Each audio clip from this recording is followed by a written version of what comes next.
to start the recording?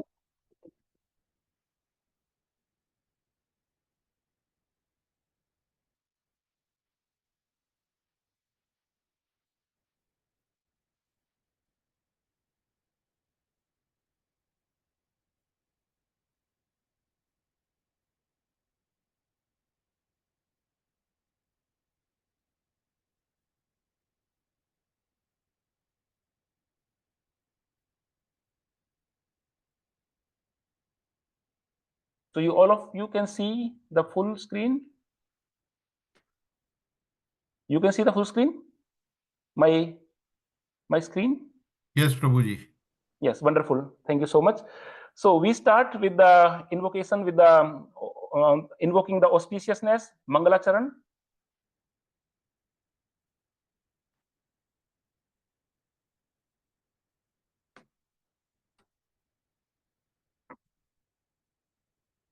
Mukam karoti vachalam pangum langyate girim yat kripatam ham vande parmanand madhavam Sri Guru Dina Taranam.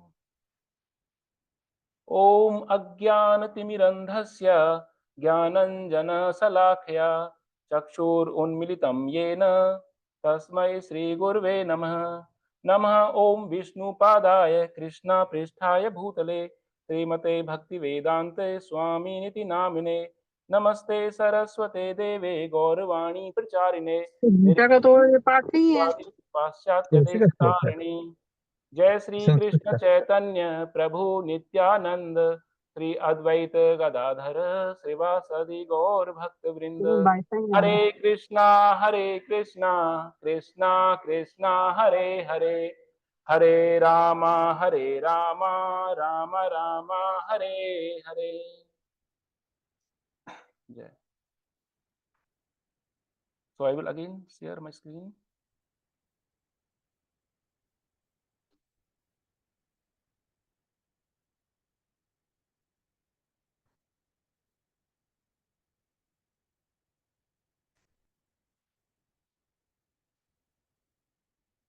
Yes. So first we will start with the summary, the chapter at a glance.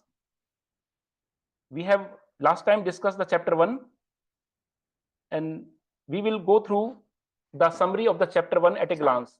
So you know how the Bhagavad Gita started? Bhagavad Gita started from this chapter 1, this sloka 1.1, where Dhritarashtra Uvacha. This was the only one sloka in the whole Bhagavad Gita out of the 700 slokas that Dhritarashtra has spoken only one sloka.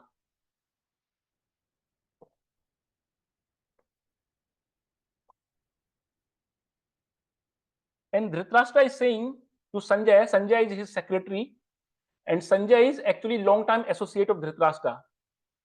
Sanjay was also his charioteer and secretary, and he knows the mind of Dhritarashtra. Because when you live with some person for a long time, you know his mind, how he thinks. When he's saying something, what is the meaning? What is the implication of what he says? And Sanjay has Divya Drishti, has a transcendental vision, because Dhritarashtra was blind. Dhritarashtra was not able to go to the Kurukshetra war field. He was still in the Hastinapur, in the capital, in the kingdom. And his secretary Sanjay, who is also a very learned person, he is also a very, very noble person, very humble person. He's a divine personality, Sanjay. And he was given the Divya Drishti, these transcendental vision by Vyasadeva, that he can show what is going on in the Kurukshetra, what dialogues are going on, what activities going on. He can just tell as it is to Dhritarashtra. So Dhritarashtra is saying, Sanjay, what is going on in the field of Kurukshetra? What my sons are doing, Kauravas are doing, my sons are doing, and what the sons of Pandavas are doing. This is the first question Dhritarashtra has. And where it is going on? In the Dharam Kshetra, Kurukshetra, the land of righteousness. So I will just go through this chapter 1 in one page. Yes. So my sons, the first, actually Dhritarashtra is asking what my sons are doing, Kauravas are doing. He has 100 sons. And Sanjay says in sloka number 2 to 13, what is the mindset of Duryodhana? What is Duryodhana thinking? So he told what Duryodhana is doing. He's talking with Guru Drona, Bhishmacharya. He's, trying to make some strategy, diplomacy in the war. And actually, Dhritarashtra has also some fear that they will not fight. My sons will not fight because it is 𝗏𝗏𝗃𝗃, Kurukshetra. Maybe they abandon the fight. They say, "Oh, Yudhishthir, you are our elder brother. You are so nice. You take. We don't want to fight because it's a 𝗏𝗏𝗃𝗃." But actually, Sanjay said to Dhritarashtra about no, Duryodhana is like you only. He is very envious. He will not give up. He want to fight. So he told in sloka 2 to 13 that Duryodhana will not abandon the war. He will do, because he is doing so aggressively. He is organizing all his armies, and they have blown the conch shells also. So this is what in 2 to 13. Then he's asking what Pandus are doing actually. Okay, you told me what my sons are doing, but what Pandus are doing? He want to know everything. And then Sanjay says in the sloka number 14 to 20, the signs of victory of Pandavas, because he has some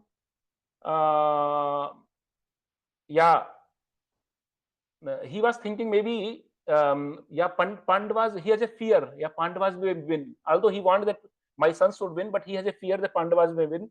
And what he's doing, Sanjay, he's making his fear confirmed. He's like again emphasizing like whatever is your fear, it is correct fear. So he gives the signs of victories of the Pandavas. Now my question is to you, what are these signs of victory of the Pandavas? Please tell me. In the last session, I described in detail what signs of victory of Pandavas were seen in the battlefield. Please write in the chat box, or you may also, maybe Srishti can make unmute and you can speak also. What are the signs of victory of Pandavas? Anybody here? Slowly so that they don't hear. Anybody else?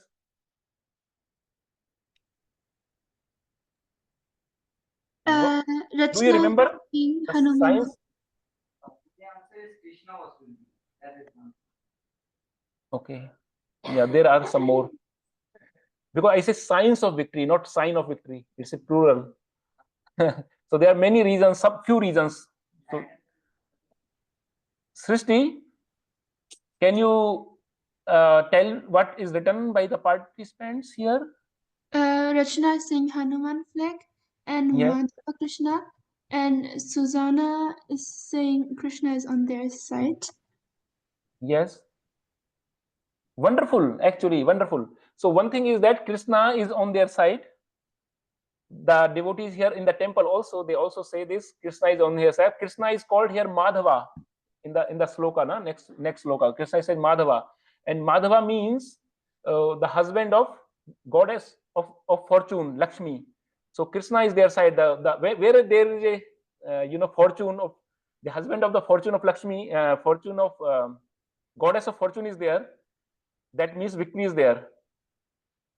And Hanumana is there on the as an envelope on the flag of Arjuna on the Ratha. And Hanumana is also sign of victory, because Hanumana also made sure that Lord Ram win in the Ramayana from Ramana. So Hanuman was the main person who ensured the victory of Lord Ram. He is a great personality, and he was present also on the chariot of Arjuna. What are the next one was that the chariot which was with Arjuna, this chariot was gifted by fire god Agni Dev, and this was a special chariot, 𝗏𝗏𝗀𝗏. It was written, it's a 𝗏𝗏𝗀𝗏. 𝗏𝗏𝗀𝗏 means it's a great chariot. So these are the signs of victory of Pandavas. Now what is next? From sloka number 21 to 27, Arjuna's request, Krishna's kindness. It was discussed. So what was Arjuna's request? Arjuna says to Krishna, "Oh Krishna, please take my chariot in the middle of two armies. I want to see who are there on the battlefield. I want to watch them. I want to see them. And because I want to evaluate. That who are their side, how to make the strategy, what should we do." And then Krishna took the chariot on the middle and say, "They are all your relatives." So Krishna little bit, give some emotional touch that, oh, your relatives are there on the other side, to bring him to that mood so that he need Bhagavad Gita. So then sloka number 28 to 46, these are the last slokas. 46, there are total 46 slokas in chapter 1. Arjuna's 4 logical reasons. So Arjuna gave 4 reasons to Krishna why I don't want to fight the battle of Kurukshetra. Why I don't want to. He gave 4 reasons. Now I want to ask you all, because I have also explained these reasons in the class last week, in the last session. Because they came in all the slokas, different slokas, the reasons are coming. There's a conversation going on, and Arjuna is talking, and Arjuna is giving all his reasons why he don't want to fight. So what are these 4 reasons? What is the first reason? Maybe write your reasons or speak your reasons on the call. Bharat want to say something. Okay, Bharat is saying because it is family, because his family was another side and he don't want to kill the family members. Hare Krishna. And his gurus are there. His gurus are on the opposite side. The Dronacharya, Kripacharya, 𝗬𝗵𝗵𝗀𝗃. So this was one of the reasons. And what is the another reason? In the chat box, there is written loss of enjoyment, Wonderful, wonderful. And destruction of dynasty, yes, by Chandan, and Rachna is saying people and material loss, and Chaitanya is saying material compassion. Wonderful, wonderful. Pundarik is saying women will get widowed. What is it? Who? Pundarik ji is saying women will get widowed.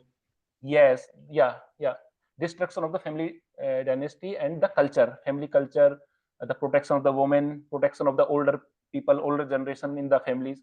So I will go one by one. These are very important questions. I want to repeat these questions because now Krishna will answer these questions in the sector 2. So we should know what were the questions. Then only we will understand the answers.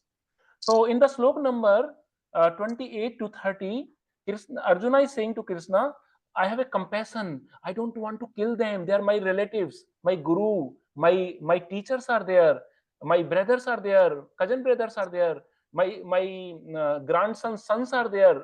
So how I can kill them? So he is showing a compassion, and because this compassion was for the body, for them, so this is a material compassion he was showing. Then the second argument or reason for Arjuna for not fighting was, as you all told, loss of enjoyment. What I will do by killing them? Once I kill them, I will not enjoy the kingdom. What I will do in the great palaces without my relatives, without my friends, without my families? How I will enjoy this opulence, this kingdom, this land, this whole wealth? So he has said, I have no taste for enjoyment. Then he has fear of sin. This is also very important point, because if I kill them, if I kill my relatives, then I will get papa, I will get sin. And this he is saying in sloka number 36 to 38 in chapter 1. We discussed it last week, that I will get the sin because of killing. Killing gives sin. Then in the last part he says destruction of the dynasty. As you all say, many of you say destruction of dynasty, the family traditions, the seniors in the family will be died. Then who will impart the sanskara? Who will impart the culture to the next generation? Normally, when there are seniors in the family, the Oma, Opa, and parents, then they give sanskara to the younger generation, the next generation. They get the family traditions and they protect the woman, and then the culture is maintained. But if the destruction of dynasty is there, then everything will be lost. There will be chaos, there will be miseries, sufferings. So this is also given in the chapter 1, 36 and up to 43 slokas. Now we go to the next slide, where this is the last slide. This is the last slide where we left in the last session. Slok number 46. What is going on here? Here, Arjuna is, he has put his Gandhi, his Dhanusa, his arrow and his bow on the side, and he is sitting. He's not normally a fighter is standing attentive, but he's sitting. He's not standing. He sit on the chariot, and he's saying, "Oh Krishna, I cannot fight because of these 4 reasons he has given. His dhanus is getting down, and he's weeping, he's crying, he's full of compassion, he's shivering, the hairs are standing, his face is pale, he's now he lost his identity, he is in dharma sankata. What should I do? I cannot fight, I cannot kill. So this is the situation. Now I have one question to all of you. In this situation, what Dhritarashtra is thinking? Because Sanjay is telling everything to Dhritarashtra, and Dhritarashtra is thinking something. Now tell me what Dhritarashtra is thinking. Maybe you have to write or you can speak on the Zoom.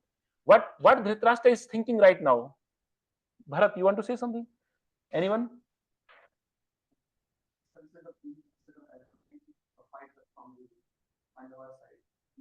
Krishna is on his career, but he's shivering, confidence is going down, and then Dhritarashtra might just think that we are going to leave this war as he is not going to fight.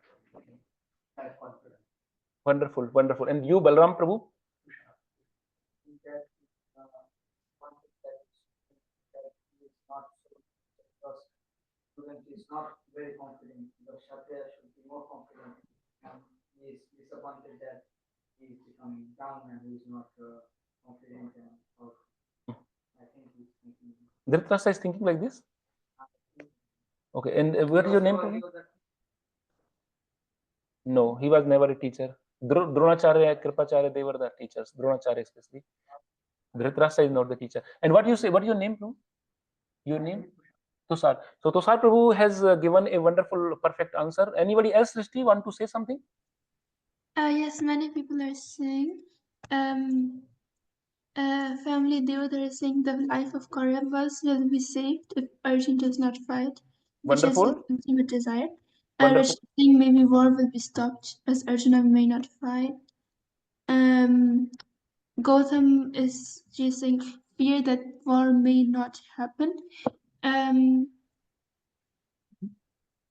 Then Disha is saying he's happy that there will be no war because Arjuna was one of the main fighter. Yes, the main warrior. He's the man of the match actually. Yes. So Tushar Prabhu has also given right answer, and many of the all of you are correct actually. I'm happy. You want to say something, Tushar Prabhu? I have fear that his son will not fight, but Sanjay told that he is ready, and in the next chapter he is saying that Arjuna is not ready, so he's already considering his son as well. Yes, wonderful. This is the answer also. Many are giving. Actually, most of you have given, or all of you have given a correct answer. That now Dhritarashtra is very happy because he is thinking the main of the match, the main person, the main hero is Arjuna. Because Krishna anyway not taking the weapon in hand, he has taken a pratigya, a vow that I will not hold weapon, I will not fight. Krishna says, and Arjuna is not fighting now because he has put his dhanusa, his gandhi, his bow and arrow, his weapons aside, and he is now in different mode of compassion and all. So now Dhritarashtra is happy, but you know, Sanjay is very smart. Sanjay is a very intelligent guy, and he knows the mindset of Dhritarashtra. So Sanjay will now tell what exactly will happen now. What is the turning point? Because Dhritarashtra was happy, and Sanjay will settle the Dhritarashtra's dream. But before that, I want to go through once very quickly.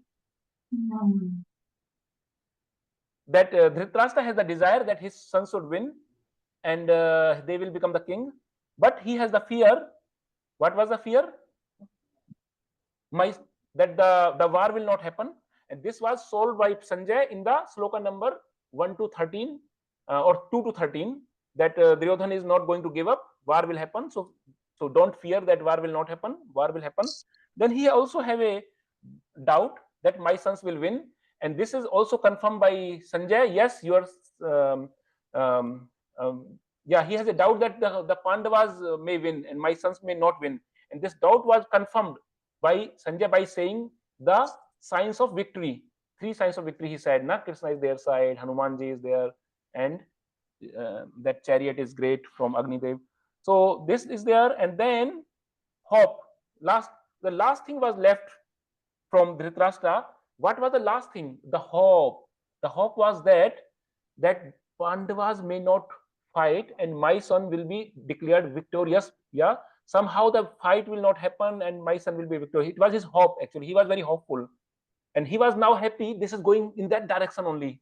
Whatever was his hope, this is going in that direction. Bharat, do you want to say something? Same. Bharat want to say the same, that he has a hope that the war will not happen. But now in the next slok, when we start directly, we will see something is coming surprising for Dhritarashtra.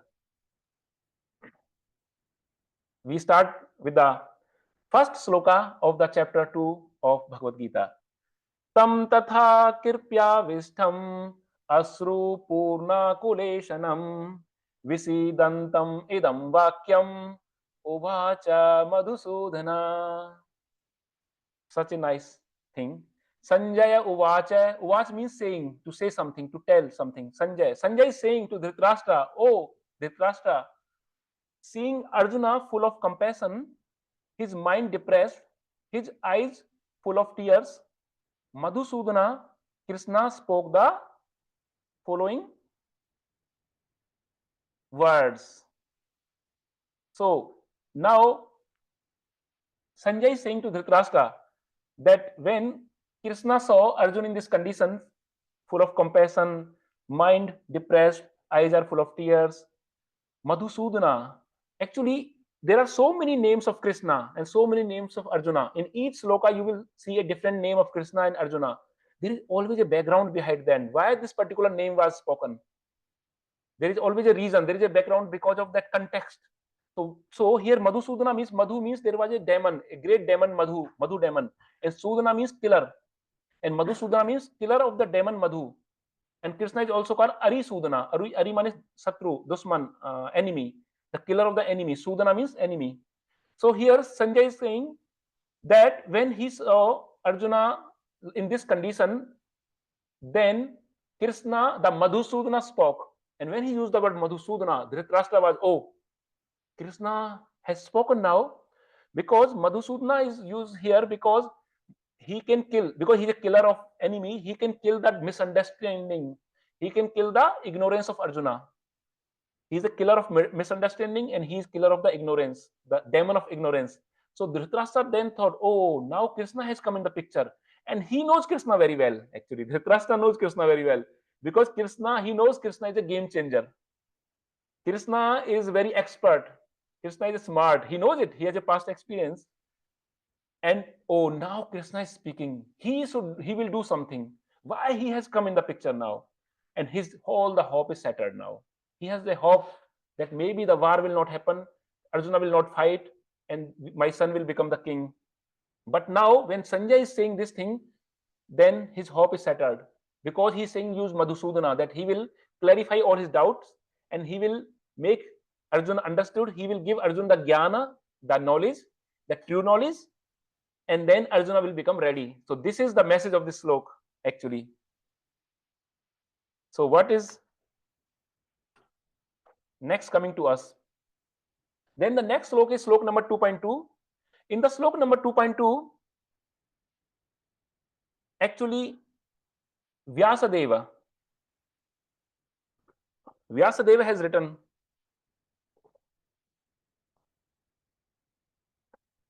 𝗍𝗶𝗵𝗲 Vyasadeva has written 𝗍𝗶𝗵𝗲. And if you remember, in the first chapter, also in the first slok of the second chapter, it was always said, Dhritarashtra 𝗬𝗶, Sanjaya 𝗬𝗶, yeah, Arjuna 𝗬𝗶. It was always like this. Now, 𝗬𝗶 means says.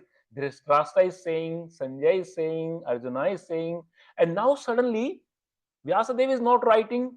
Krishna is saying. Krishna 𝗬𝗶. He's saying 𝗍𝗶𝗵𝗲. Why Vyasadeva, who is such a learned person, he has composed all the Vedas. Vyasadeva, all the Puranas, Upanishads, all the Shastras, the Vedic literature, everything has written by Vyasadeva. Such a great personality. He's also partial incarnation of the Lord, and he is writing 𝗍𝗶𝗵𝗲. What is the background behind it? Can anybody say what is the reason why he is using the word 𝗍𝗶𝗵𝗲 and not Sri Krishna 𝗬𝗶? Please say your opinion. The Supreme Lord himself is speaking. Okay, so Gagan Prabhu is saying something wonderful. Good answer. Yes, but let us hear what others say.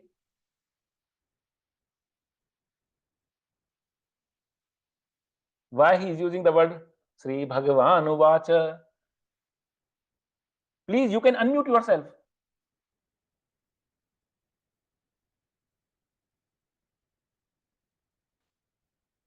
He is the Almighty Lord. Who is saying? Who is? Can you give your name, please? Who is telling he's Almighty Lord? Pundarik. Pundarik. Okay, Pundarik Prabhu. Thank you. Thank you for your answer. Although Krishna was present before everyone, but nobody recognized him as God like Bhagavad. So yes, they want to emphasize that he is the Supreme Lord. We should recognize. Yes, yes. So Gagan Prabhu is also, yeah. So when the people like Sanjaya, Dhritarashtra, they are saying, if they are saying to someone who is normal person, when Krishna is saying, he is not replying to Arjuna, he is replying to whole humanity. Yes. So that's why the degree has been, the award has been given as Bhagwan, and then he is considered as Supreme Lord. Yes, yes. So the answer is here, because he is the Supreme Personality of Godhead, he is the Bhagwan, and he is not a simple person. Because this is made clear by Vyasadeva. The reason that he specifically saying this is, Krishna is not an ordinary person. Even he is not an extraordinary person. You know, there are some ordinary persons, extraordinary person. He is not an ordinary or extraordinary person. He is a Bhagwan Swayam. He is a Bhagwan. And Bhagwan, when Bhagwan says something, it is true. It is true in all circumstances. It is true at all times. It is true for all places. It is true for all time, place, and circumstances. It is absolute truth. Please believe in his words. So what they want to say here, please believe in the word, because when we humans speak something, say something, it is relative. Today it is true, tomorrow it will not be true. For example, the scientists say Earth is a plate. Earth is a plate and not round. And then later on, after some years, they say, no, Earth is not a plate, Earth is round. You know, they change their statement. So their statement is relative. We see it today something, tomorrow it changes. So whatever a human being, a jiva, and living entity is saying, it is not absolute. It is relative. It's depending on the time, place, and circumstances. But when Bhagwan says something, it is absolute platform, absolute truth. So we should be very carefully listen him. We should be serious to his words. And we should take the message of Bhagavad Gita as a absolute truth. It is not for one person, for Arjuna. It is for everybody, for all the living entities. It is for women, it is for men.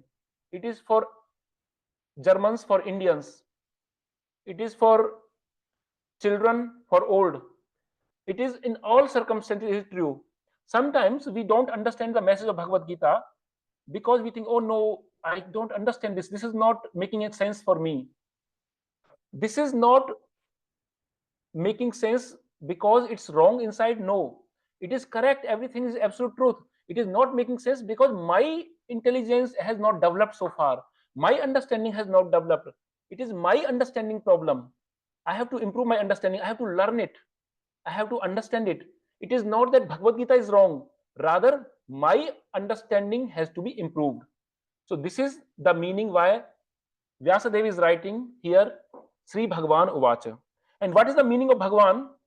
Sri Parasar Muni. Parasar Muni is a great sant. He is the father of Vyasadeva, because Vyasadeva is son of Parasar Muni and Satyavati.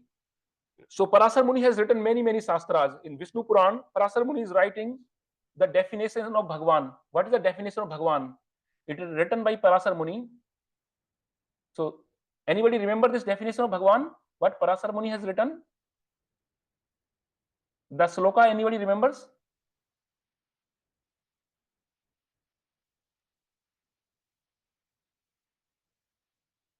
I remember. Okay. Yes.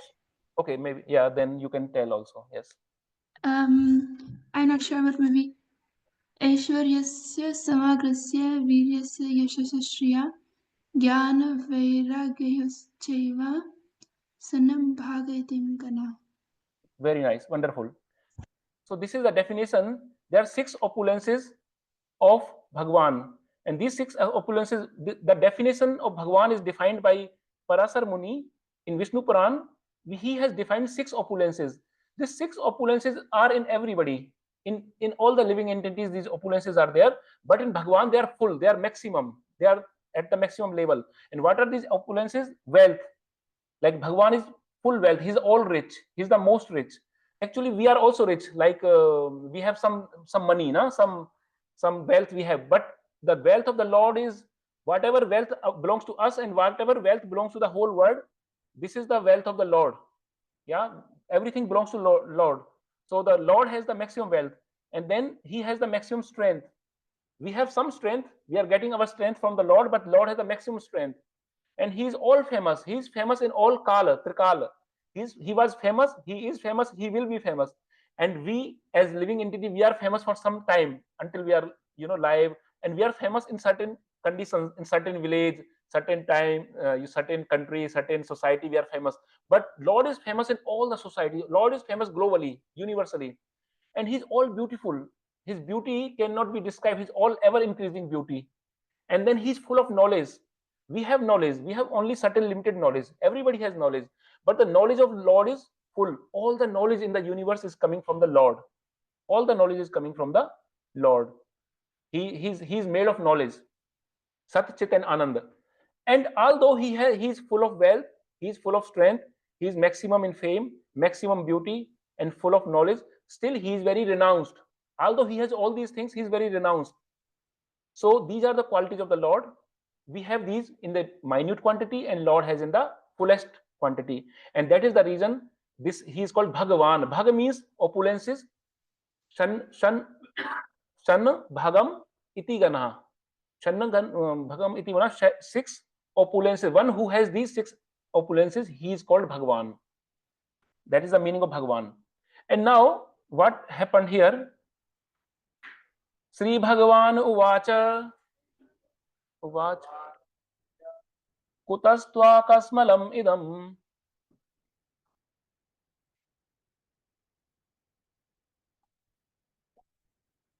Bhagavan, Sri Krishna is saying to Arjuna, "Oh Arjuna, you are now in sorrow. You are now saying, I don't want to fight. You have put your bow and arrow aside and you are sitting on the chariot. Is it the right time? Is it the right place? Is it the right circumstances to do it? What are you doing? Nobody understands. Everybody is confused. Now the conch shells are blown. The yuddha, the battle is now starting. It is announced. And now you are talking that you don't want to fight? Are you mad?" Krishna is saying like this.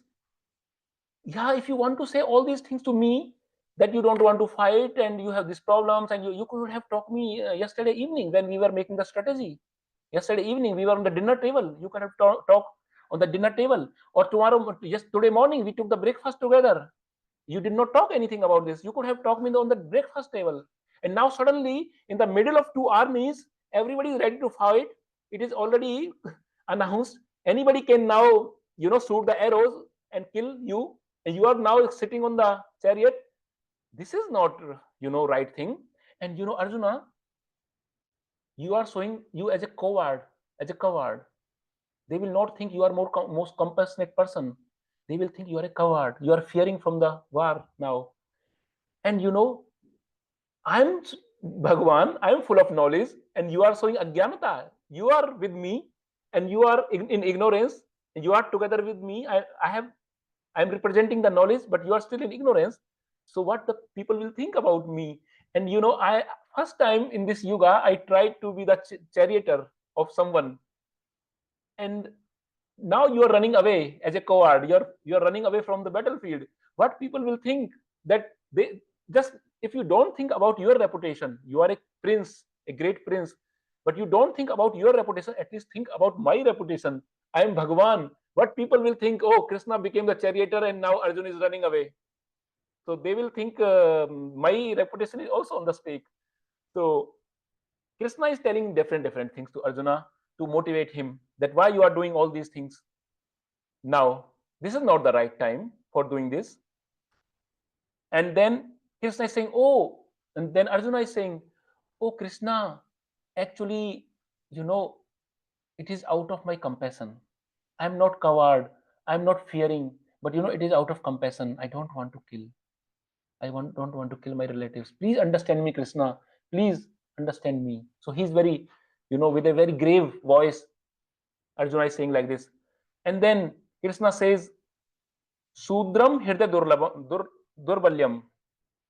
Sudram Hirde Durbalyam means I call it weakness of heart.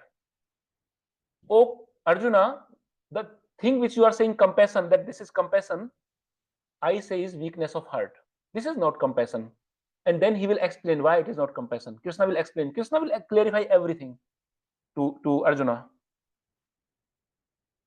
And then Arjuna says to Krishna, 𝗏𝗶𝗁 aham sankhe dronam cha madhusudana. O Madhusudana, O killer of demon Madhu, O killer of the enemies. 𝗏𝗶𝗁 aham sankhe dronam cha madhusudana. How I can kill my grandfather? He is my grandfather. I have been playing in his lap. He has embraced me. He has kissed me. He has loved me. He has protected me in my childhood. My grandfather and my guru. I got the knowledge. I got the wisdom from my guru. He has taught me. How can I kill them? How can I fight with them? This is what Arjuna is saying to the Krishna now. Can I shoot arrows on my grandfather? Can I shoot arrow on my Gurudev? I have got so much from them. Even I should throw flowers on them. I should serve them. I should respect them with the flowers. I should not, shoot arrows on them. And then one thing, he says, rather than fighting, I will prefer to beg.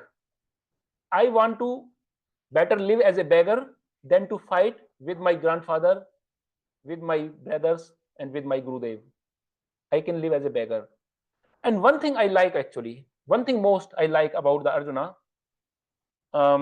but before that, I want to give the reply of Krishna. What Krishna says to Arjuna, the dialogue is going on constantly between two. What Krishna is saying, oh Arjuna, principally you are right. Principally you are right. We should not kill Gurudev, Gurujanas. We should not kill grandfathers, relatives. They are respectable to us. Principally you are right. But in this particular case, if the Gurujanas have fallen down from their position, they have taken the side of adharma. They are not following dharma. They are with Duryodhan, who has a demonic quality, who is envious. They are supporting him and they are ready to kill you. If you don't fight, they will kill you. So he is saying, oh Arjuna, your Gurudev has fallen down from his position because he is now taking side of adharma. So in this condition, you are not entitled to respect them. You can rather discard them, abandon them. So in the Shastras, it is written, when the Guru has fallen, Guru is not giving a proper guidance, Guru is not guiding the disciple, disciple can leave the Guru. There is an example in Srimad Bhagavatam. Bali Maharaj was given wrong guidance by Sukracharya. When Lord Krishna, when Vaman Dev came to Bali Maharaj for getting some alm as a Brahmana, Sukracharya says, no, don't give alm to the Brahmana. So Sukracharya, then Bali Maharaj discarded Sukracharya because he was not allowing him to give the alm, because a king should always give bhiksha, alm to the Brahmanas. They come. This is a culture, Vedic culture. If Guru is saying no, then he discarded. Similarly, Krishna is reminding Arjuna that case, that Bali Maharaj has discarded his Guru, so you can also discard your Guru because now he is with adharma. And I have one thing actually here, one quality I really like about Arjuna. This is the most wonderful quality of Arjuna, and the quality is gratefulness. Actually, Arjuna is saying to Krishna, Krishna, you are right that they are now on the side of Kauravas. They want kingdom, they want wealth, and they want to ready to fight with me. But because they have given me knowledge, they have given me wisdom, they have given me teachings. He's my guru. After all, he's my guru. I am grateful to him, and I should be grateful to gurus. I am not concerned what is his position right now, but my position as a Shishya, that to respect, to show gratefulness. This is, how great Arjuna is. With this, we should try to judge, or we should try to evaluate the qualities of the Arjuna. What kind of person Arjuna was. He was very grateful. And this is the big problem in us as a human, as a people. Normally in this material world, in this Kali Yuga, the people have big problem. We have lack of gratefulness. If we are learning something from someone, we should be grateful. Especially in the spiritual life, when someone want to get the spiritual knowledge, then we should be very grateful. And with the gratefulness, the spiritual knowledge awaken in the heart. It is said in the Shastras that the spiritual knowledge comes in a grateful heart. Actually, the gratefulness is also important. We have 4 types of gurus, 4 types of teachers. We learn whatever we learned in our lifetime, we learned from 4 different ways. One fourth of the knowledge we get in our life, we get from our parents, because parents are the first guru. So 1/4 of the total knowledge what we acquire in our lifetime is coming from the parents, mother and father, and 1/4 of the knowledge is coming gurujanas, from teachers in the school. Suppose we are in the school, in Gurukula, we get from teachers. We are learning some music, we are learning some sport, whatever we are learning, we have some guru, some teacher, in any form. So 1/4 of the knowledge come from the teachers. Then 1/4 of the knowledge come from the society. We are part of a society, neighborhood, relatives, family. We learn from each and everyone, and 1/4 of the knowledge come from the society, neighborhood, relatives, and the rest 1/4 of the knowledge comes by our experience with the passage of time. When we grow, we have our own experiences, personal experiences. That is only 25% of the total knowledge. So rest 75 is coming from other people. So we should be very respectful, very grateful to the people, because we are learning such a great amount of knowledge in our life through them, through our teachers, gurus, parents, relatives, neighbors. So gratefulness is a great quality of Arjuna. Now, I want to have one question, and my question is, what is the difference between Arjuna's and Duryodhana's feelings towards Guru? Duryodhana, we have seen in chapter 1, we have discussed what Duryodhana did with his Guru Maharaj, Gurujanas, grandfather and Gurujanas, and we now know also what Arjuna is treating his Gurujanas. What is the difference? Please tell me the main difference between the attitude of Duryodhana and Arjuna towards the Guru. Very humble, but Duryodhana acts like the king. He should go down to the Dronacharya must go down to Arjuna. Dronacharya must bow down to? I mean, since Duryodhana is the king, yeah, he feels like I'm a big person here. Yes, correct. Gagan Prabhu, you are correct. Yes, good answer. Wonderful. Anybody else want to say something from the online? Yes, Prabhuji. Just one small thought. Duryodhan has this flavor of having the right over his, his grandfather and his gurus, whereas Arjun has got the, the feeling of gratefulness. That is the difference, which I think. Wonderful. What is your name, Prabhu? This is Mayur. Mayurji. Yeah, thank you so much. Thank you so much. Yeah, I'm very happy. Yes, that wonderful answers are coming. Yes, actually, we have seen. Gauravji is saying selfish versus selfless love. Wonderful, wonderful answer. And Krish is saying respect is the factor which is missing in Duryodhana. Respect, he's selfish, he's respect loss. Yeah, he is not respecting, and he is gratefulness. He's not grateful.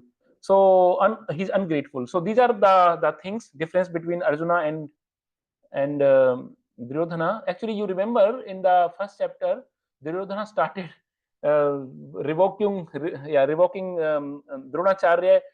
Oh, Dronacharya, oh Guru, what are you doing? You see, this Drastadum is your Sisya. He was born to kill you, and still you give him education with Dhanurvidya. You have taught him the weaponry, the art of battle, and you are such a fool. And he was doing the fault finding actually in his Guru, in Dronacharya, and also he was doing fault finding in Bhishma Dev. And as Gagan Prabhu says, he was thinking that I am king, I'm the king, so I can say anything and they are under me. So he was not behaving correctly with his Guru Janas. Now we come to Sloka 2.6. Na chaitad vidmah kataran no gariyo. So in this, actually, we have discussed the 4 reasons why Arjuna do not want to fight. We have discussed in the chapter 1. Now this is the 5th reason why Arjuna don't want to fight. So Arjuna is in a state of indecision. He's a dilemma, indecision. And what is the indecision? His indecision was either I should fight or I should not fight. This was his dilemma. And he says to Krishna, oh Krishna, if I fight, I will win. Either I will win or I will lose. If I will win, but I will lose all my relatives because I have to kill them, then only I will win. So my win will lead to killing of the relatives. And if I lose, then it is death for oneself, for me. And then he also says further, not fighting means begging. If I don't fight, I give the kingdom. Not fighting means giving the kingdom. That was the only option left. Then I have to beg. And begging was not an option for a Kshatriya. The reason is that Kshatriyas are for rule. Kshatriyas are to command, to instruct, to lead. Kshatriyas has this special quality. They have a psychophysical nature that they want to command. They want to lead. They want to instruct. They want to order. So they cannot beg. Because suppose a Kshatriya is going to seek alms from a house, and that householder says no to the Kshatriya, no, I don't want to give him. So he's so aggressive, Kshatriyas are so, he immediately take his bow and his weapon. Why? You say no to me? So he's not prepared to accept. And normally the Brahmanas are very good actually. Brahmanas have these qualities of begging. They can beg. They are living by begging, originally as per the Vedic culture. So Brahmanas, if somebody says no to Brahmana, they will accept it. They will just fold the hand. They will say, okay, I go to the next house, no problem. When Kshatriya, somebody says no to Kshatriya, he will immediately, give her, I should kill you. So it's not easy for a Kshatriya to beg because of their commanding nature, the psychophysical nature. And now the situation comes, he cannot decide. And this is the 5th question of Arjuna to Krishna. And now comes a very wonderful thing. The most wonderful thing comes now. And this is a turning point in Bhagavad Gita, in the whole Bhagavad Gita. Actually, Arjuna is in the state of indecisiveness. My dear friends, my dear families, you all know that you also have this situation in the life. That indecision, that sometimes we are not able to decide what is good, what is bad, what is dharma, what is adharma. Should I do this or should I do that? Do you agree with me? Yes. That we have these situations very often in our life. What should we do? What is the correct action? And actually, 2-3 days before, one of the participants of Bhagavad Gita course, this course, wrote me a message. And the message was that, sir, I don't know what is dharma, like in dharma sankat, how should I deal in dharma sankat? This was the question. In dharma sankat, what is my action? How should I take decisions in case of dharma sankat, because this comes? And then I also answered her. Actually, I answered her query briefly. But here also again, this point has come. Arjuna is in indecision and he don't know how to, he's in a dharma sankat. So what Arjuna did, he did a wonderful job actually. We should also try to take Arjuna as our role model, as our ideal. We should follow his qualities. And one of his qualities is that it is reflecting in slok number 2.7, which is one of the important slok of Bhagavad Gita, which paves the way for, next part of most wonderful wisdom of Bhagavad Gita. कार्पण्य दोषोपहत स्वभाव पृच्छामि त्वं धर्म सम्मूढ़ चेतः यश्रेयस्यान्निश्चितं ब्रूहि तन्मे शिष्यास्तेऽहं साधिमां त्वं प्रपन्नः. Wonderful slok, very important.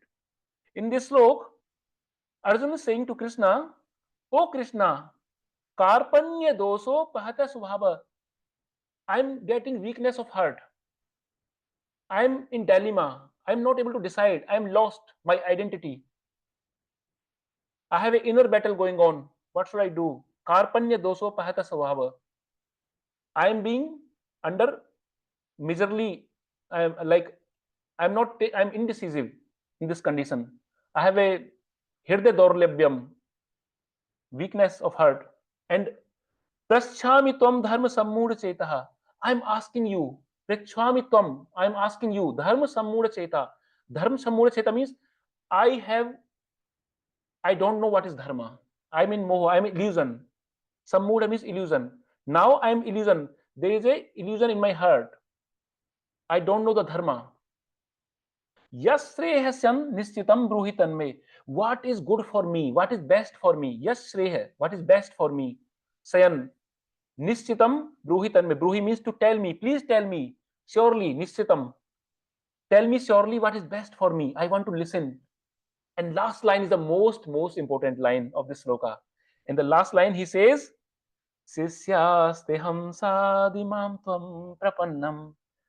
Oh Krishna, Sishyasteham. I am your Sisya. I am your disciple. I am your disciple. Sadimam tvam prapannam. I surrender to you. Prapannam. Please instruct me. Sadi. Sadi means to instruct me. Ahem tvam disciple. Ahem tvam Sisya. I am your Sisya. Please instruct me. And I surrender completely. Prapannam means surrender. So this is one thing, is turning point. Earlier, Arjuna was as a cousin brother of Krishna. He's a cousin brother, na? He's son of Kunti. Kunti Devi is Bhuaji, na? Is auntie of Krishna. So by relation, na, he was a cousin brother, and he's a friend also. He's a sakha. He's a friend of Krishna, Arjun. So until now, the dialogues were going between friend, and with the relative, and he's the charioteer. He's driving his chariot. So Krishna is also listening Arjuna very carefully. Arjuna is guiding, take my chariot in the middle, and Krishna is following the instruction because he's a rathi, na? He's the main warrior, and Krishna is just a driver. So Krishna was a different position. He accepted that position out of the love. Krishna accepted out of the love because he want to help Arjuna. He want to help Dharma. But now suddenly with this slok, Arjuna made a different turn. He said, Sasisyaste aham sadi mam tvam prapannam. I am your disciple. I surrender to you. I dedicate to you. And I am your Sisya. Please guide me. So now he take a different position. He take the position of a Sisya. And now Krishna is in the position of the Guru. So now the things will change. Now the Bhagavad Gita will start from here. Because now Krishna got that position of Guru. And now he can speak. Because Arjuna now surrendered. So in our life, sometimes we have a problem. We have indecision. We have dharma sankat. Then we cannot solve our problems.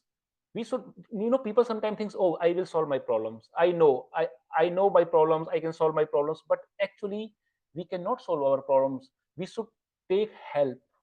One quality we learn from Arjuna, we should take help. And here Arjuna is taking help of the Krishna. He is surrendering.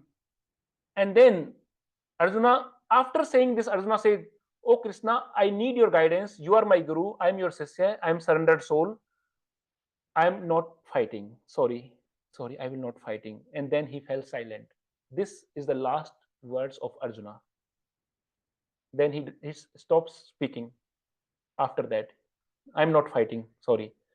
And all these things are being narrated by Sanjay to Dhritarashtra, and Dhritarashtra is still, he's having little hope. Oh, now he's still, he don't want to fight. But his hope was settled that Krishna started speaking now, Madhusudana. He started speaking now. So this is the section of second chapter of Bhagavad Gita from verse 1 to 10, which gives an overview about Arjuna's doubts and surrender to Krishna. This is the section 1. There are total 3 or 4 sections. I will go each section. So I divided the whole chapter in different sections depending on the context. In this context, it was more about the doubts. We discussed the 4 doubts earlier, and then we have a 5th question also, indecisionness and many doubts, and then finally he surrenders in the 2.7. And then we go to 2.11. Now Bhagwan starts. Now this is the first instruction of Krishna to Arjuna in 2.11, where the Krishna start giving instructions of Bhagavad Gita. Asosyan anvasyochyantam. Is this how learned people behave? Oh Arjuna, you are showing yourself as a Pandita. You are very knowledgeable. You are talking so many things. Dharma, adharma. If I do this, this will happen. I will get sins. You are talking so many things. I am listening you. In chapter 1, you were talking. I was silent. In chapter 2 also, you were talking until now. You are talking like you are a Brahma, you are a great Pandita. You are like a very, very wisdomful person, very intelligent person. But Arjuna, the Pandita, the intelligent people, they don't have doubts. They don't have illusion. You are saying, Dharam sammudha-cheta, that I have a illusion. I don't know the dharma. So, but Panditas have dharma, they know. So you are in indecision and you are having illusion, but you are still behaving like a learned person. This is what Krishna is saying to Arjuna. And actually, he is also saying very, very other things also to Arjuna. See, you are saying you cannot fight. He said, in 2.10 or 2.9, that after surrender, I will not fight, I am now giving up. You are saying you will not fight. You are behaving like a woman, like a woman, that you will not. You are a Kshatriya. You are a great Kshatriya. You are the greatest warrior in this battlefield, in this whole Mahabharata, in the great Bharata. You are the greatest warrior, and you are saying you will not fight. You are behaving like a woman, like a coward, like a. There are many words he used, Krishna, for this situation. So actually, Krishna is using strong words to Arjuna. I want to ask a question now. Why Krishna is using the strong words? What is the reason that Krishna is using the strong words?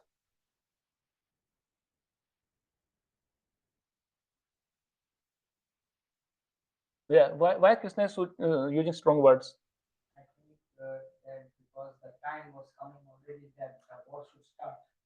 And there was no more time, and Arjuna, Krishna still did not fully explain. So he started to tell to Arjuna,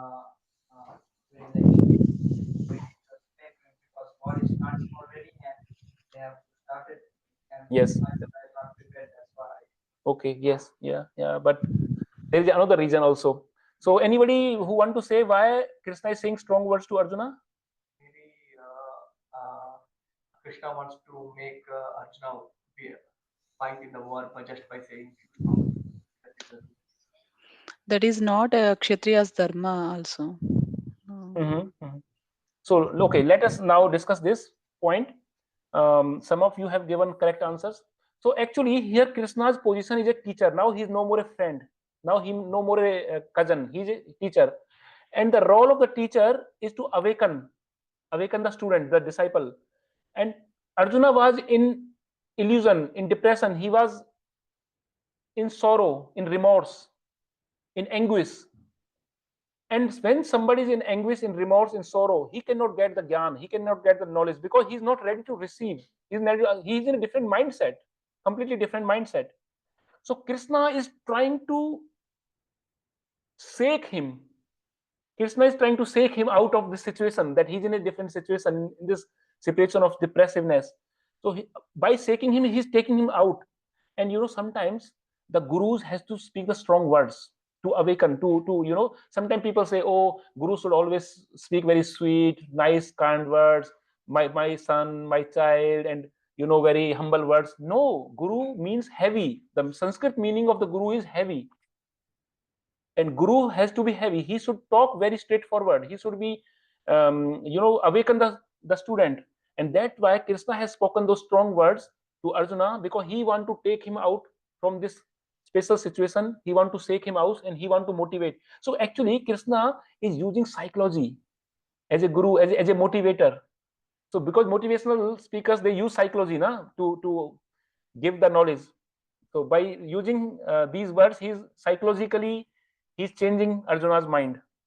And then Krishna also gives the knowledge of eternal identity, Atma Jnana. He is giving in the next verses about Atma Jnana, and he's saying to to Arjuna, oh Arjuna, we are eternal souls. We are not these bodies. You were always there. I was also always there. These kings, relatives, friends, they were also always there. There was never a time when you was not there, when I was not there, when all these kings and relatives were not there. Everybody was there, and there will be no time when they will not be there. That means they are just changing the body. That you are saying, I will not kill, and so he's saying you cannot anyway kill, because for soul you cannot kill the soul. Soul is always there. And then he is giving further knowledge. Krishna is giving the further knowledge. There is a very, very famous slok in Bhagavad Gita. This is one of the very important and famous slok number 2.13. So since we have less time, I will not ask everyone. I will just recite the slok. And the slok is, this slok is representing this picture. The slok says, Dehino asmi yatha dehe Kaumaram yovanam jara tatha dehantar prapti dhiras tatra na muhyate. It's a wonderful slok. Dehino asmi yatha dehe Kaumaram yovanam jara. So Dehino asmi yatha dehe. This Dehino, this embodied soul, this is just changing the bodies. For example, the soul is in a jiva, in a body. And this body in the boyhood, it changes from boyhood to the youth. Kaumaram means boyhood. Yovanam, then it goes to Yovana. The same body, the same person becomes youth. Kaumaram Yovanam Jara. Jara means Budhapa, the old age. The soul remains the same. The same soul is inside, but the body is changing continuously. And it is written in the Shastras, and also medical science says that every 7 years, all the cells of the body are changing. Actually, our cells are regenerating, regularly regenerating, creating. The old cells are dying, the new cells are creating. So our body is changing every 7 years anyway. We are not, the spirit soul is same. Since we are the spirit souls, we just monitor them. We are the watchers, we are observers as a spirit soul. And body is changing from boyhood to youth, and youth to the old age. And after the old age, the soul is rejecting this body, because body is not capable to hold the soul. It becomes older. It is not capable, and then it will take the new body. So we say death. We say death. After the old body is left by the soul, but the death is not the end of the life. There is a life after the death. The soul will take the new body, and then the life is there. It's eternal. Soul is eternal. So this is the knowledge which Krishna is giving to the Arjuna to take him out from the illusion. And then Arjuna is still saying, Arjuna is so compassionate. He's still saying, oh Krishna, you are right, there is a soul. We are all soul. We are eternal. You are giving a good knowledge to me. I am happy. I am agree with you. But still Krishna, I identify myself with this body, with this. I am a Pandav. I am son of Kunti Devi and Pandu. I am from Hastinapur. And since I am identifying myself with this body, these relatives are relatives of my body. So I'm also identifying with them, with my relatives, because they are the relatives of this body. My Guru Janas, my teachers, my grandfathers, my brothers, they are relative of this body. Since I am identifying myself with this body, I am identifying also with them. So I have a love for them. How I can kill them? See, Arjuna is also very intelligent. He's, directly he's talking his and this is actually the wonderful dialogue between a guru and Shishya. This kind of dialogues, a teacher should also answer humbly to the student, and student should also humbly ask the questions.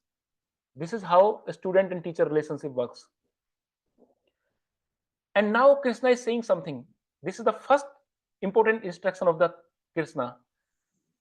And Krishna is saying to Arjuna, Matra sparsastu kaunteya sitoshna sukha dukkha agama pai no anitya tam tatakshetva bharata. So Krishna is saying to Arjuna that, O Arjuna, matra sparsastu kaunteya, O Kaunteya, O Kunti Putra, or son of Kunti, Arjuna, this happiness and distress, they are all temporary. You are now very distressed, and you were also once happy. So this happiness and distress are coming as a temporary to you.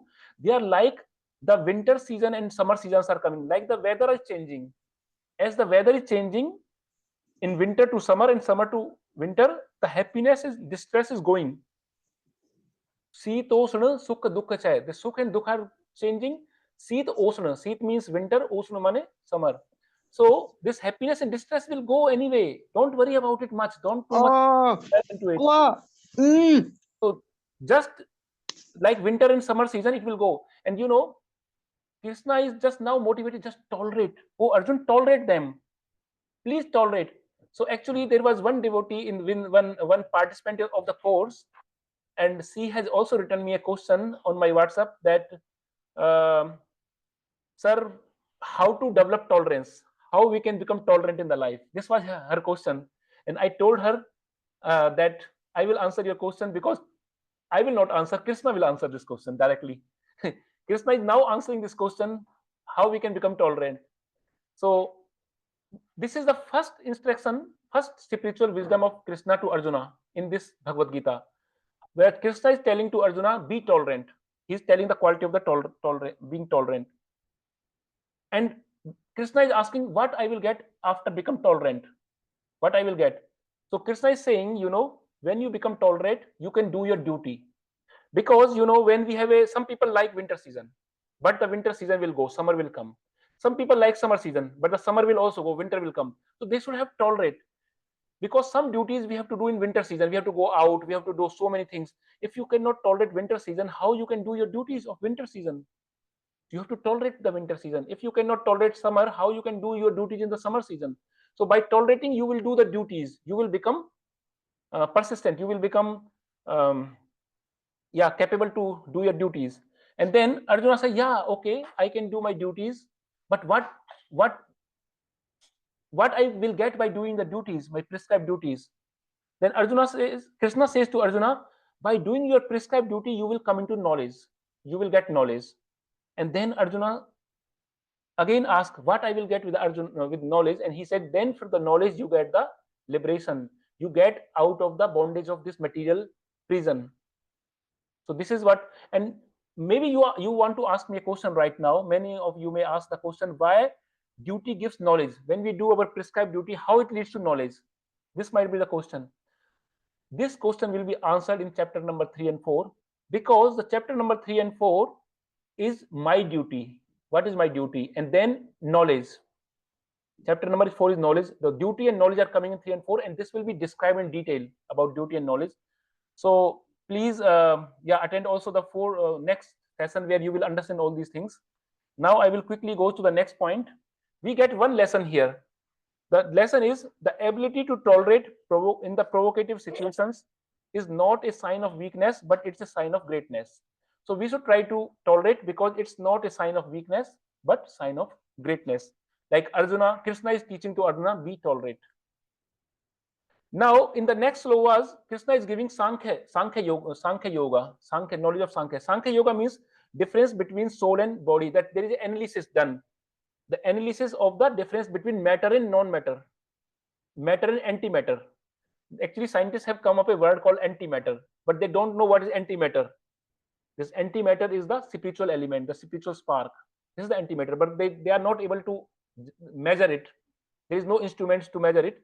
So Krishna is explaining in Bhagavad Gita what is matter, what is antimatter, what is body. Matter is body and antimatter is the soul. And then he tells the difference between body and soul. Actually, I prepared a question to ask you, but since we have less time, I will directly answer this.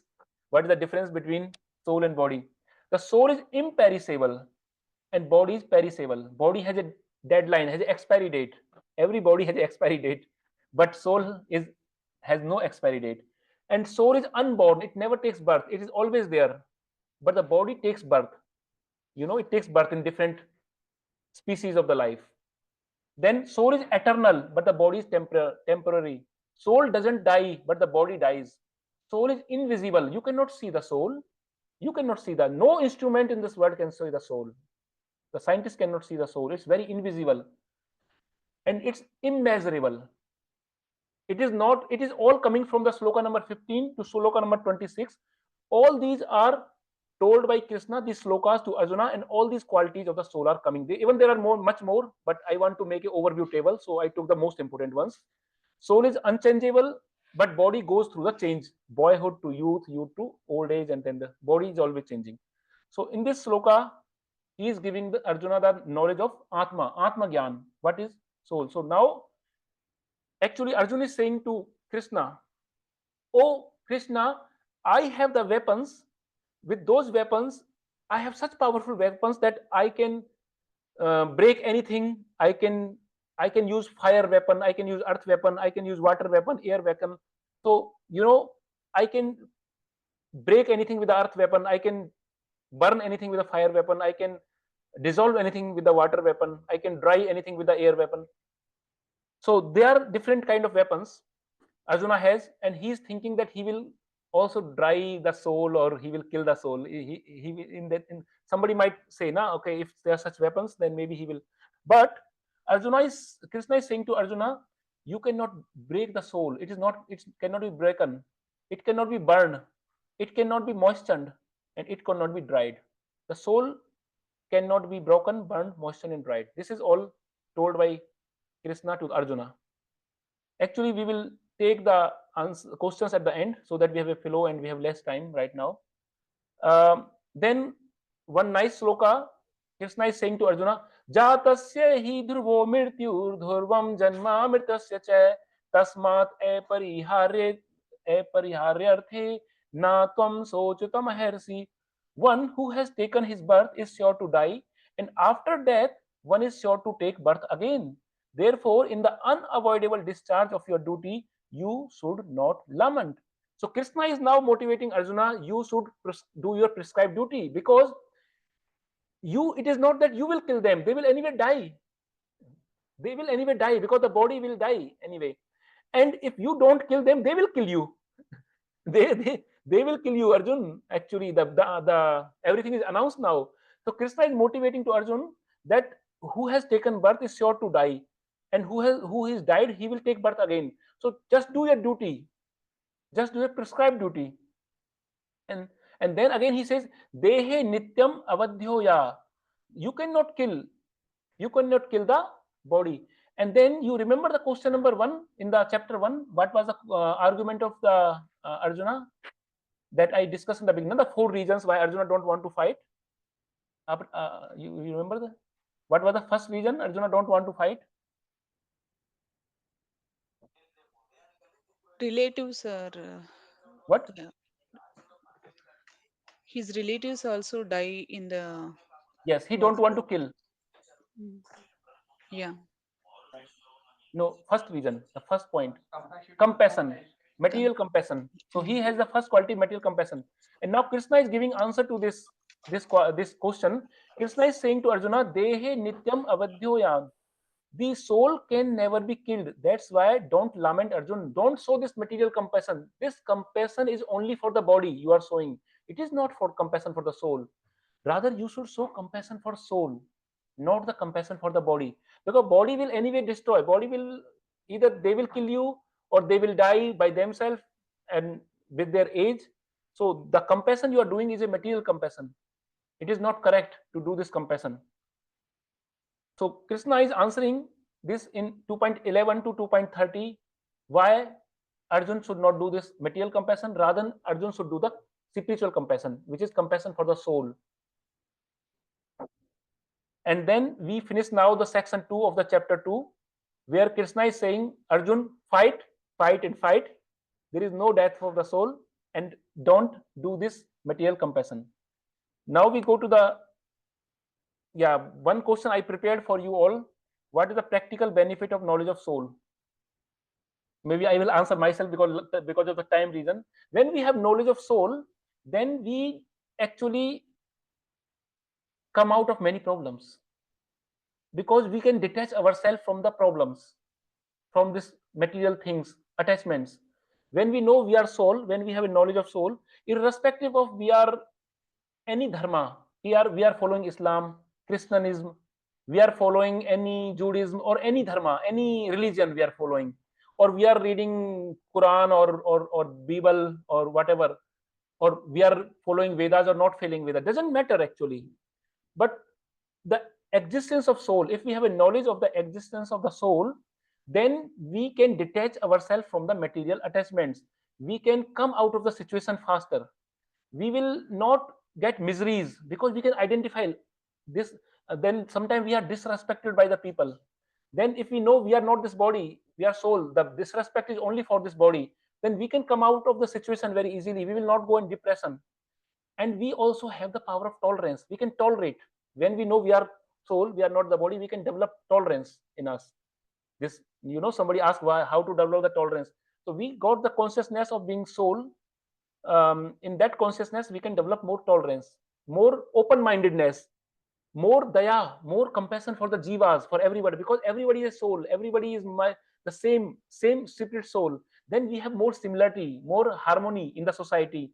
Then we can see from other countries, the people from other countries, from other religions, from other castes, from other nations, same as us, if we are on the platform of the soul. But if we are on the platform body, then we can try to compare each other. Then he's lower, I'm higher, I'm this, I'm white, I'm black, I'm intelligent, he's non-intelligent. Yeah, and this so the practical benefit of knowledge of soul are many. Then one of the lesson here is Krishna has given Arjuna an identity in this chapter, in this section, in the last section. What is his identity? There are two types of identity: material identity, that he was a Kshatriya, and the spiritual identity, he is a spirit soul. And the material identity for everyone is different. Everybody is different. Some is woman, some is man. Yeah, some is, for example, some Indian or German or American, this and that. So material identity may be different, but the spiritual identity is always the same. We are all spirit souls. This is the spiritual identity. And here Krishna has given Arjuna that spiritual identity. So first we have to set our identity correctly, what we are. If we set our identity correctly, then with that identity we can decide how we should think, what is our constitutional position, how we should desire. And when we know our identity, we know how we should act. And with the correct identity, we become known, we become cognitive of how we should experience this world. People say, yeah, we are here for enjoyment, ji lo zindagi jitna jeena hai, ji lo zindagi. So, but then if we have a correct identity, we know our identity, then we can experience the world in a different way. So this is one of the lessons we get from here. So Krishna is telling to Arjuna also, 𝗟𝗶𝗳𝗶 𝗪𝗂𝗂𝗀. Swadharma means my dharma, my duty. What is my duty? Krishna is asking that you have to do your duty, do your prescribed duty. So Krishna is saying now, 𝗟𝗧𝗪𝗂𝗂𝗀. You either you will fight or you will not fight. He is telling to Arjuna. If you fight, you will enjoy, you will win, and then you will enjoy. But if you lose, you will enjoy the heavenly planets, because as per Shastras, every Varna asrama, there is a Varna asrama system, like Brahmana, Kshatriya, Vaishya, Sudra. Brahman is the intelligence class, Kshatriya is the administrative class, Vaishya is the business class, and Sudra is the service class, the servant class. So there are 4 classes, and for each classes there are prescribed duties. And if these classes of people perform their prescribed duties, they go to heaven. Just by performing the prescribed duty, they get punya, they go to the heaven. And Krishna is saying, you are a Kshatriya. If you win, you get the kingdom. You can enjoy the kingdom. But if you lose, since you are Kshatriya and you are dying in the war as a Kshatriya, you are doing your duty, so you will still enjoy the heaven. And if you don't fight, then you will get sin, because you are not doing your prescribed duty. Even not doing the right duty is also a sin. Not doing the right thing is also a sin. And he's saying, because you are giving up your duty as a Kshatriya to establish the dharma, this will also give you sin. And infamy, what the people will think about you. You are a coward, you are fearing infamy. The Duryodhana and Karna will give infamy. They will declare everywhere, see, Arjuna has run away. People will criticize you that you are fled away out of the fear. So actually here Arjuna is also very intelligent. He said, okay, I will do my prescribed duties, but he said, by doing the prescribed duty, I will have some karma. I will get result. There are two, when we some duty, when we some action, we get the result. There's a Newton's law of motion, the third law of Newton's motion. The Newton's law of motion says, for every action, there is an equal and opposite reaction. What comes around goes around. What you do, what you sow, so shall you reap. Now, as you sow, so shall you reap. Jaisa boge, vaisa kaatoge. So fruit of the work.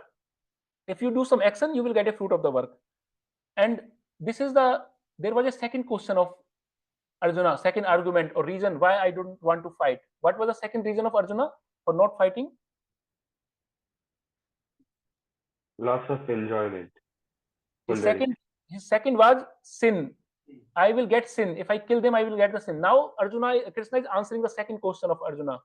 It's so systematic. Actually, Bhagavad Gita is very systematic. All the questions are answered systematic way. I really like this Shastra, Bhagavad Gita, because it's very scientific, it's systematic. Everything becomes clear gradually. And he's saying, if you just look into fruit of the work, the result, then you will not be happy. You will never be happy, because you are just concentrating on the fruit. But oh Arjuna, the happiness lies not in the fruit, not in the result. The happiness lies in doing the karma, doing the duty. This is the source of happiness. For example, if somebody get an admission in the PhD, doing a research PhD project, 4, 5, 6 years, and he's doing literature survey, he's making his experimental test cave, his simulations, he's doing nice experiments, simulations, and he's then writing the results, methodology, results, conclusions. So in 4, 5 years, he's enjoying the work because he likes this work, because the topic is his nature, that he want to do this topic research, so he's liking. So the process of doing the duty, prescribed duty, as a student, as a researcher, he's liking that.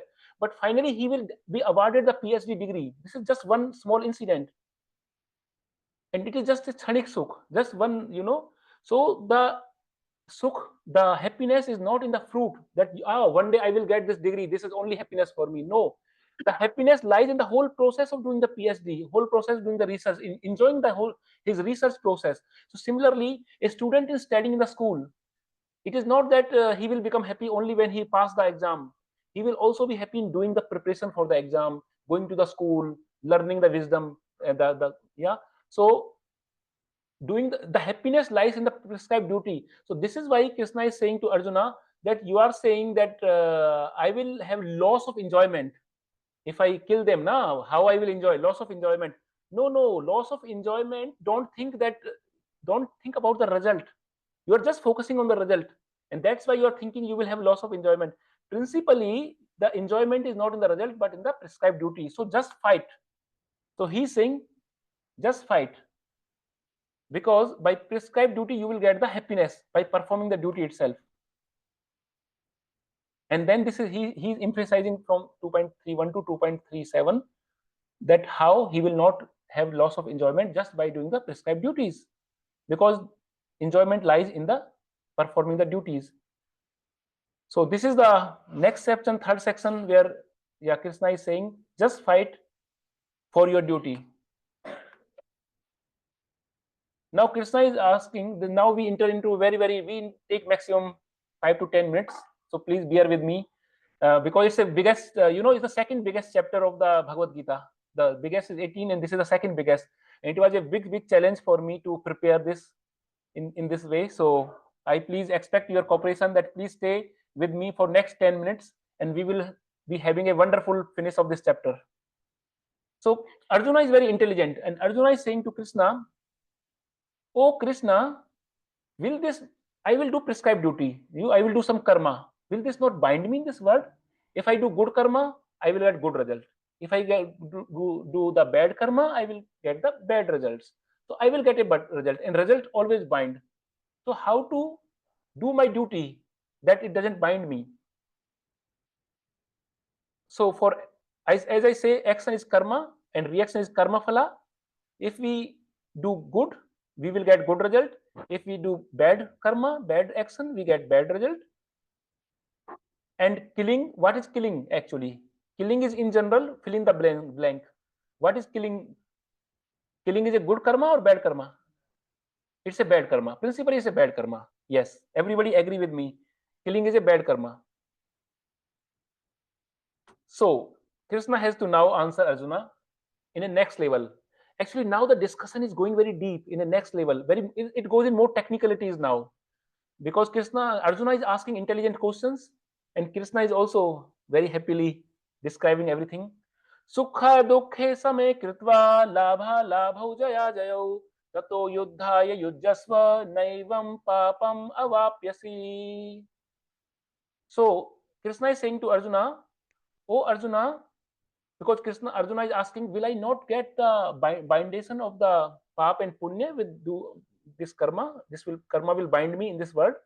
So he is saying, do thou fight for sake of fighting without considering happiness or distress, loss or gain, victory or defeat, and by doing so you shall never incur sin. Just do it as a duty. Don't think much about the result, that okay, my result will be this or that, which I win or lose. Don't think much about the result. Just fight for your duty. Just do your karma for your duty, and offer your karma. So what was the third reason? The third reason for Arjuna not fighting? Loss of enjoyment? No, it was the second. Fear of sin. Fear of the sin. Wonderful. Someone answers fear of the sin. Very good answer. So here, actually, Krishna is answering to Arjuna, oh Arjuna, you don't think about the result. Just you have to do your prescribed duty. If you do your prescribed duty without considering loss and gain, happiness and distress, then by doing so, you will never incur sin. So Krishna is solving the doubt of Arjuna, that don't fear don't give up fighting by fear of sin, because you will not incur the sin if you fight with the knowledge, if you do your karma with the knowledge. This is the answer to the third question. So this answer was given 2.38 to 2.53. Wow, wonderful. And now we are coming to the last part. Actually, some people think that Bhagavad Gita is a shastra, is a book which is telling about doing karma. Do your karma, only work is worship. Some people write work is worship. But it depends on what work we are doing. If we are doing some theft, we are doing some kidnapping, is it really worship? Because kidnapping, theft is also work. So not every work is worship. So Bhagavad Gita is not only talking about work. There is one part of Bhagavad Gita which says you do karma, you do work. Of course, it is saying do prescribed duty. This is karma. But then some people think that it is only talking about karma, but no, it is not correct. And some people say Bhagavad Gita is talking about spiritual knowledge, only spiritual knowledge. There is no other things, only spiritual knowledge, that we just learn adhyatmic science, spirituality, do our sadhana, only going to the temple, not doing anything else. No, it is also not correct. Bhagavad Gita is not giving only spiritual knowledge, that only spirituality. So both are wrong. So people think either Bhagavad Gita is making crazy, work, or Bhagavad Gita is making lazy, that only spiritual, that I'm spiritual, everything spiritual, I need not to work, I need not to do my karma, nothing. So either crazy, it is making crazy, or it is making lazy. But Bhagavad Gita is either not making us crazy, not making us lazy. Bhagavad Gita, actually in verses 11 to 30, Krishna has given the jnana, sankhya, that we are not this body, we are the soul. And he's giving this knowledge of soul and body, the matter and non-matter, matter and antimatter. So he's giving a knowledge, jnana. And verses 31 to 37, he's talking about karma. Do your prescribed duty, do your karma. So Krishna is talking both these things. But Krishna, in the next part, Krishna is talking to something very different. In verse 38, Krishna is saying you should get jnana. Jnana is important for you, and you should do your karma. Both are important for you. But then combine both. Don't do both independently. Just don't do karma without jnana, without knowledge. Don't do action without knowledge, or don't have knowledge without action. Just having knowledge in an inert way, not using that knowledge. So Krishna is saying you do your karma, prescribed duty with knowledge. So Krishna is saying fight, do the karma, fight with detachment, with knowledge. And this is called Buddhi-yoga. Buddhi-yoga, yoga of attitude. You do your work with certain attitude by offering. Fight with detachment. And this is one of the very, very important teaching of Bhagavad Gita, which forms the basis of Niskam Karma Yoga or Buddhi Yoga, or work in a certain attitude, with certain attitude. So this is the subject matter of the Bhagavad Gita, the real subject matter of Bhagavad Gita. We should try to understand this point carefully. And how does this science works? Actually, Arjuna is very curious. He's inquisitive. He's asking one after other questions to Krishna. How this works, Krishna? Just tell me something more about this. And Krishna is saying from 39 to 46, Buddhi Yoga or Niskama Karma Yoga, the yoga of attitude. How we can do karma without incurring sin, without doing papa, and without doing punya, like not bondage, because punya is also binding in this world. When we do punya, we have to remain in this earth for experiencing our punya, for getting the fruit of the punya. So we have to, either we don't want papa or punya, we have to be, it is called akarma, that we don't need any reactions. We don't want any reactions, either positive reactions or negative reactions. And this is called Buddhi Yoga. Akarmi, कर्मण्येवाधिकारस्ते मा फलेषु कदाचन मा करम फल हेतुर्भुम ते संगोत्सव कर्मणि. This is a very important sloka of Bhagavad Gita, where Krishna says, fight, oh Arjun, fight. That is your duty, and that is also right for you, because you are a Kshatriya, and duty of the Kshatriya is to fight. And remember, the results are not in your hand. The results are not yours. Just fight. Don't care about the result. Or don't, you can care about the result, no problem. You can care about the result, but don't think that the results are in your hand. It's not your hand. And then, if there are no results, don't think that you will not fight. Don't fight only for the results, that if I get the certain result, only then I will fight. Otherwise, I will not fight. For example, I want to take a situation. Krishna is saying to Arjuna, just hold on to your duty. Don't give up your duty, and don't fight for the results. For example, if I'm giving this class, session, in my situation, and I think that, I planned this class, I did such a hard work, I planned it so nicely, I put so much of time, and I expected so many people will come, but now there are only 10 people or 5 people. So should I give this class or not give this class? There's only 1 people. Should I give the class or not? So then I'm thinking about the result. So I should not think that if there is only 1 person or 10 person or 50 persons, I should not think like this. My duty is to give the class because I prepared it and I want to give this wisdom, and I should do my prescribed duty, that I am given this responsibility, this seva, that I have to give this course. Even if there is 1 person or there are 10 persons or 50 persons, I will give it. So this is called Niskam Karma Yoga. Here you are not binding to the result, because you are offering the result to the Supreme, to the Lord, to the Divine, and you are not controlling the things that, okay, I will give class only when there are 50 people only, then otherwise I will not give the class. So this is result oriented then. This is not karma oriented. So this is a different, and this is what Krishna wants to tell to Arjuna. But if not for results, then what will be the aspiration to work? Arjuna is asking, if I don't do it for result, then what is my inspiration to work? I shouldn't get the inspiration to work. If I don't care for the result, how I will get my inspiration? So Krishna is saying to Arjuna, oh Arjuna, the inspiration is freedom from the material bondage. The freedom, the inspiration is that when you do karma, duty in such a way, then you get free from this material bondage, the free from the prison of the material existence. This is the inspiration for doing karma in the Buddhi-yoga with Niskam Karma Yoga without any expectations. And now, actually, this slide I will just give an overview. What is this Niskam Karma Yoga? So Krishna is saying to Arjuna in 52-53, dutiful detached work. Do your work in a detached way. Don't attach with the result. Don't attach with the karam phala. And if you do like this, then you will get realized knowledge of the soul. You will get the knowledge will realize in your heart. You will get realization of the knowledge. And with this realization of the knowledge in your soul, you will get realization of the Lord. First, we get the realization of the soul. This is called self-realization. And then next level is the God realization. Then you get the knowledge of the Lord. And when you get the knowledge of the Lord, then you surrender. You get the quality of the surrender. And with the surrender, you free from the material world.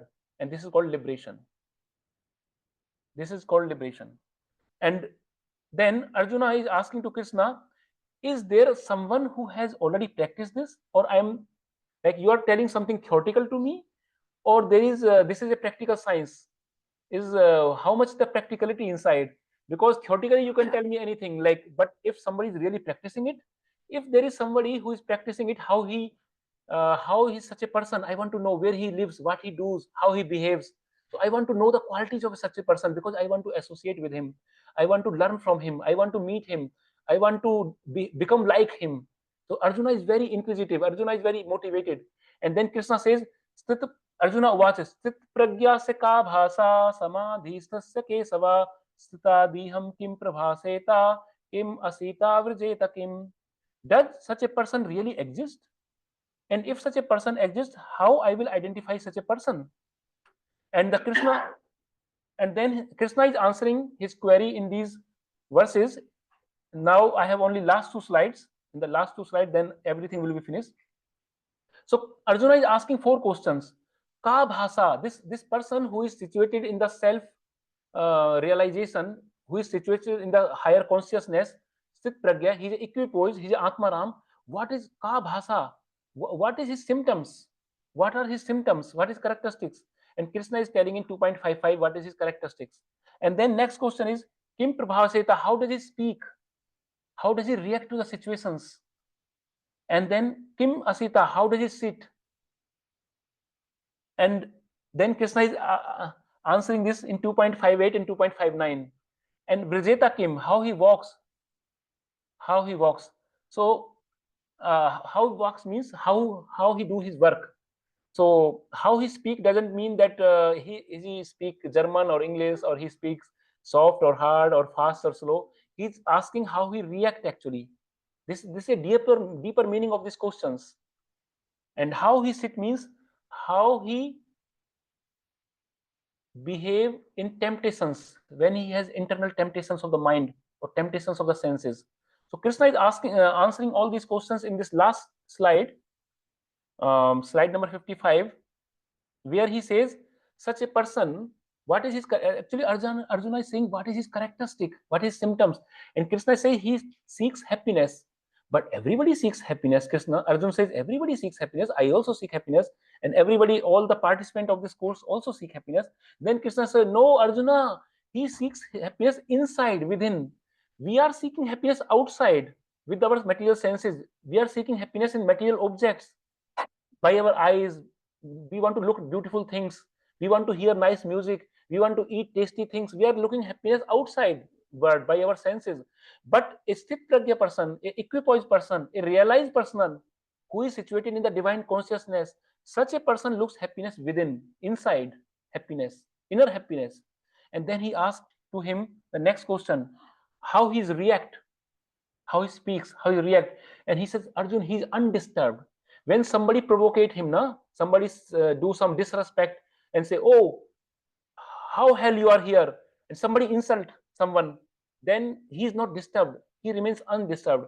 How somebody says, what you did nonsense, and somebody tried to insult someone in the whole society and in the assembly, then such a person never feel insulted. He never get agitated, and he's undisturbed. He's not excited. He remains steady. And then again he's asking how he react to the inner temptations, his own bodily temptations or mental temptations for sense gratification. And he says for his inner urges, he has some inner bodily urges, mental urges, he withdraws like a tortoise, because a tortoise, he has a cell, a very powerful cell, and somebody attack him, he withdraw all his senses and he goes inside the cell, so he save himself. So he says such a person who is a sthit pragya, who is atmaram, such a equipoised person, he withdraws his senses like a tortoise. This is analogy Krishna is giving, a wonderful analogy. And then last he says how he works.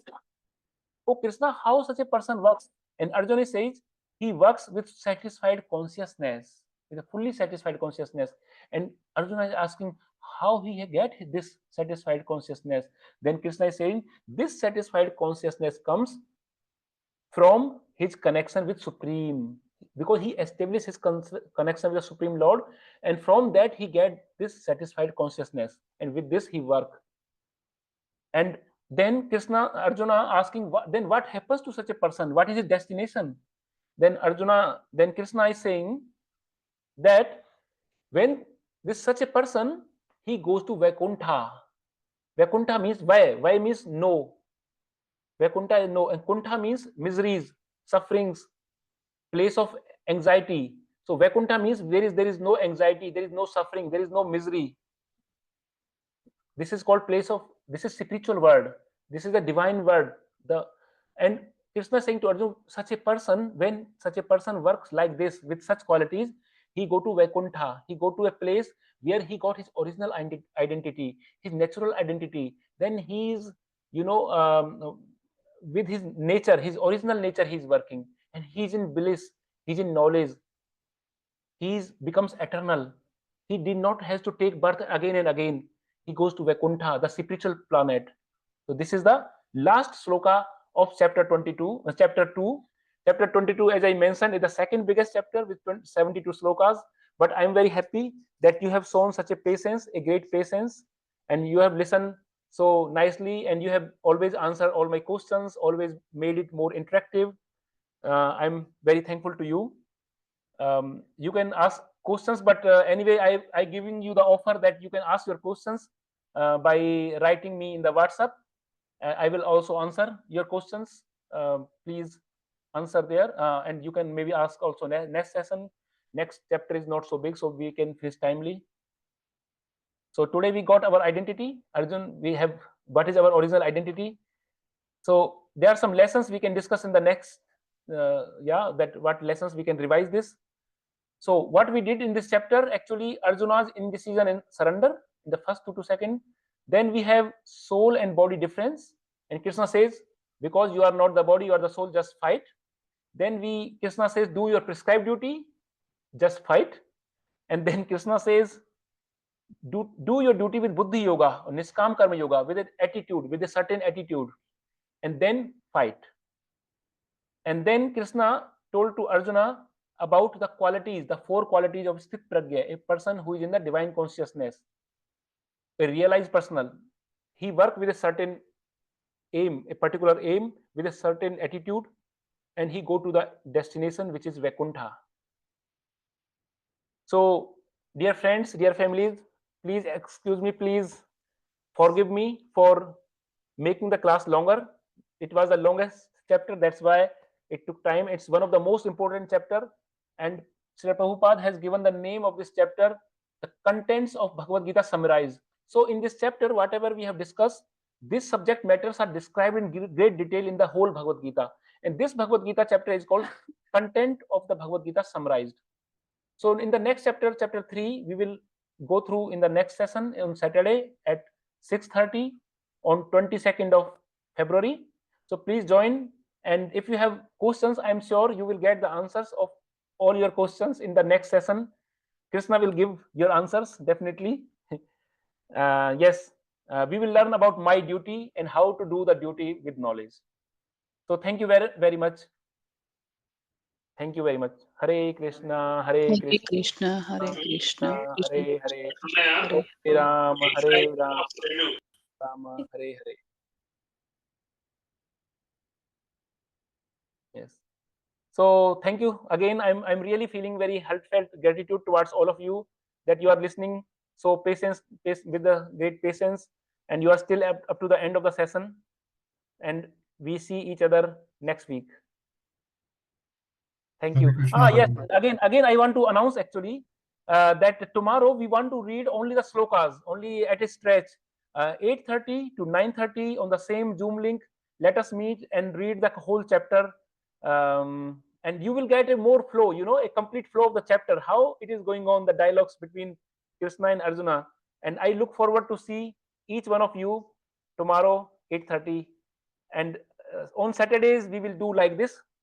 Like with presentation, with the overview, and on Sundays we will read the text of the translations of the each sloka. Yes. So now those devotees who are in the temple right now, there is a wonderful prasadam, the most tasty prasadam. I know you have to catch the train and your transportation, and you are still, everybody is here, nobody left the class in between. You are so, I'm very grateful to you for this. Yeah, you are also doing a service by motivating me that I can continue this further on. Thank you. Yeah. Hare Krishna. Hare Krishna, Krishna Krishna, Hare Hare, Hare Ram, Hare Ram, Ram. Hare Krishna. Please share your questions to me. I will be very happy to answer your questions.